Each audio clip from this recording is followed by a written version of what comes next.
మీకు కనబడుతున్న గొర్రె మేక పిల్లల గుంపు చూస్తుంటే ఆనందం కలుగుతుంది కదూ.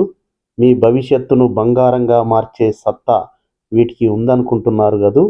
మీరు అనుకునేది 100% వాస్తవం. కానీ గ్రామాల్లో, పారాల్లో మందల్ని పరిశీలిస్తే అతి చిన్న వయసులోనే వివిధ కారణాలతో పిల్లలు మరణించడం మనం చూస్తూనే ఉన్నాం. చిన్న వయసులోనే పిల్లలు మరణిస్తే భవిష్యత్తు బంగారంగా ఎలా ఉంటుంది? ఒక్కసారి ఆలోచించండి. 15 రోజుల వయస్సు పిల్లల్లో మరణాలకు కారణమయ్యే సమస్యలు ఏంటి?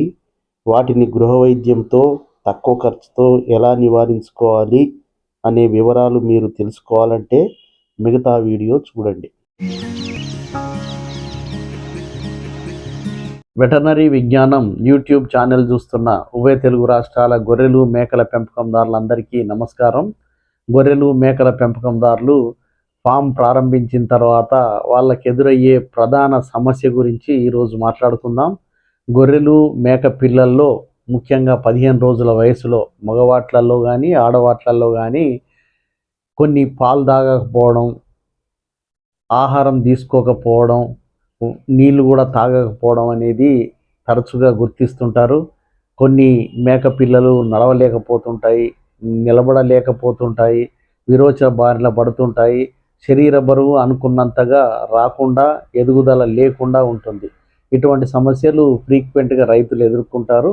దీనికి ఒక చక్కటి పరిష్కారం, ఏ డాక్టర్ దగ్గరికి వెళ్లకుండా ఇంట్లోనే చేసుకునే వైద్యం నేను ఈరోజు చెప్పబోతున్నాను.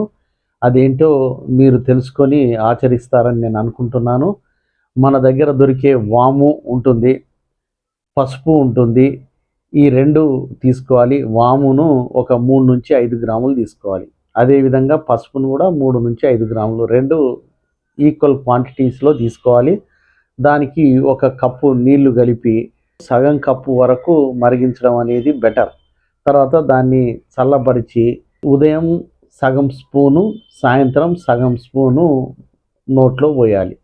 ఇది చక్కటి అందుబాటులో ఉండే వైద్యం. వైద్యంతో పాటు ఎంటరోజెర్మియా అనే సస్పెన్షన్ మీరు వీడియోలో చూస్తున్నారు, లేకపోతే నోవోజెర్మియా అనే సస్పెన్షన్ దొరుకుతుంది. చిన్నపిల్లల్లో వాడుతుంటారు. ఈ 5 ml యాంపుల్స్ 10 ఒక ప్యాకెట్లో ఉంటాయి. వాటిని మందుల షాపులో కొనుక్కొని గొర్రె మేక పిల్లలకు కూడా వాడవచ్చు. 1 లేదా 2 చుక్కలు పసుపుకు సంబంధించిన ద్రావణంలో కలిపి కూడా ఉదయం సాయంత్రం అందించవచ్చు. ఈ ఎంటరోజెర్మియా తాగించడం వల్ల పేగులో మంచి బ్యాక్టీరియా సంఖ్య పెరుగుతుంది. జీర్ణకోశంలో పేగుల్లో ఉండే సమస్యలు నివారించబడతాయి, విరోచనాలు తగ్గుతాయి, యాంటీబాడీలు శరీరంలో అభివృద్ధి చెంది బ్యాక్టీరియా వృద్ధిని అరికట్టడం అనేది జరుగుతుంది. గొర్రెలు మేకల పెంపకందారులు పిల్లల సంరక్షణకు ఈ పద్ధతిని ఆచరిస్తారని ఆశిస్తూ అందరికీ ధన్యవాదాలు.